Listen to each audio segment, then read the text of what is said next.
If you want to be a part of the conversation before it happens here on YouTube, click that link in the description to join the free Courtside Financial Discord.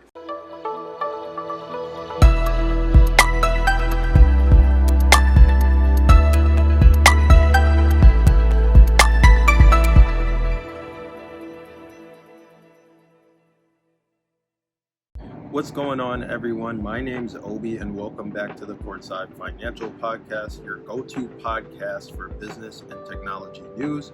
Today, we'll be discussing two topics: Germany entering their recession and announcing it, and Adidas trying to recover from their fallout with Kanye West, or as he's known now, Ye. According to recent news, Adidas is trying to recover from losing nearly half of its profits after their recent very public fallout with Ye.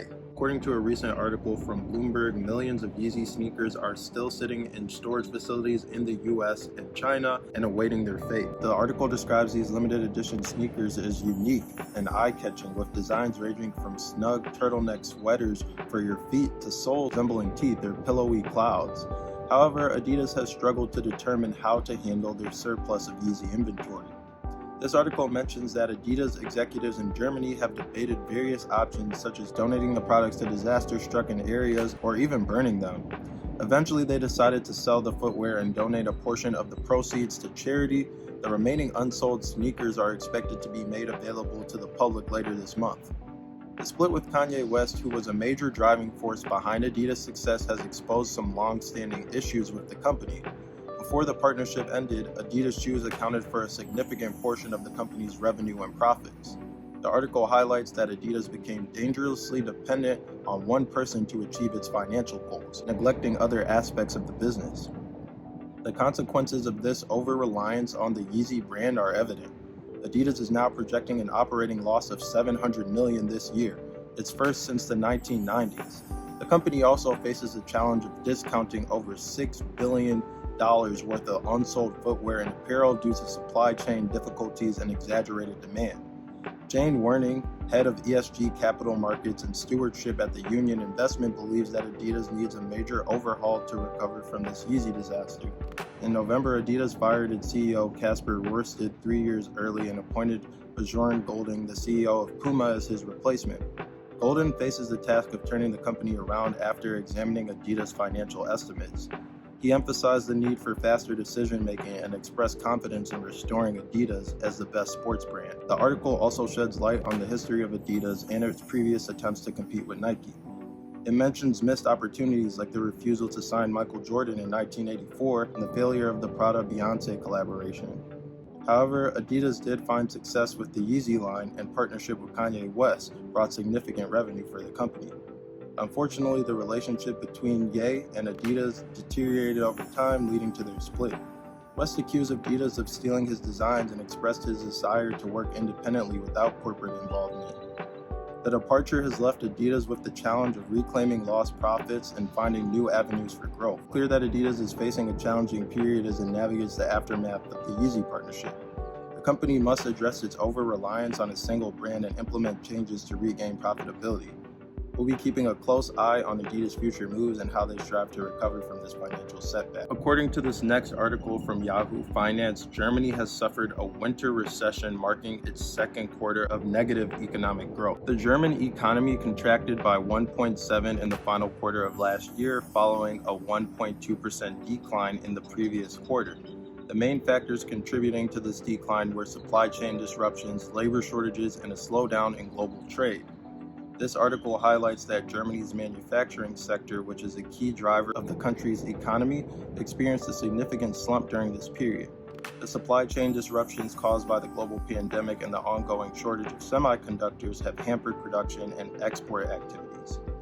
As a result, German manufacturers have struggled to meet demand, leading to a decline in output and economic growth. The winter recession in Germany has raised concerns about the overall health of the European economy. Germany is the largest economy in the European Union and plays a crucial role in driving economic growth across the region. Downturn can have a ripple effect, impacting neighboring countries and the broader global economy. The article also discusses the bleaker economic outlook for Germany in the coming months. Although some economists predict a rebound in economic activity as the effects of the pandemic wane, there are significant challenges that need to be addressed. The ongoing labor shortages, supply chain disruptions, and the global economic uncertainties pose obstacles to a swift recovery. Furthermore, the German government's response to the recession will play a vital role in determining the country's economic trajectory. Policies aimed at stimulating domestic demand, supporting industries affected by supply chain disruptors, and addressing labor shortages will be crucial in revitalizing the German economy. Now let's analyze the implications of Germany's winter recession on the global economy. Mentioned earlier, Germany's economic performance has a substantial impact on the European Union as a whole. Country's decline in economic growth can lead to reduced consumer and business spending, affecting trade partners and suppliers across the board. Moreover, Germany's manufacturing sector is deeply integrated into global supply chains. Any disruptions in Germany's manufacturing reverberate throughout the network, affecting its industries and businesses around the world. This interconnectedness means that the impact of Germany's recession can extend beyond Europe, potentially affecting global trade and economic stability. This article also raises concerns about the potential spillover effects on other major economies such as the United States and China. Germany's downturn may dampen export opportunities for these countries, particularly if German consumers reduce their spending. This highlights the interdependence and interrelationships among major economies in today's globalized world. In conclusion, Germany's winter recession and the bleaker economic outlook for the country have significant implications for both Europe and the global economy. The downturn in Germany's manufacturing sector, coupled with supply chain disruptions and labor shortages, poses challenges to a swift recovery. The response of the German government and policymakers will be crucial in revitalizing the economy and minimizing the potential spillover effects on major economies. That's it for today's episode of the Courtside Financial Podcast. If you're new here, make sure you hit that subscribe button. Make sure you hit the like button. It really does go a long way in helping out the channel. And if you found any of this information insightful, please share the video. You can find us on all major streaming platforms: Spotify, YouTube, Apple Music.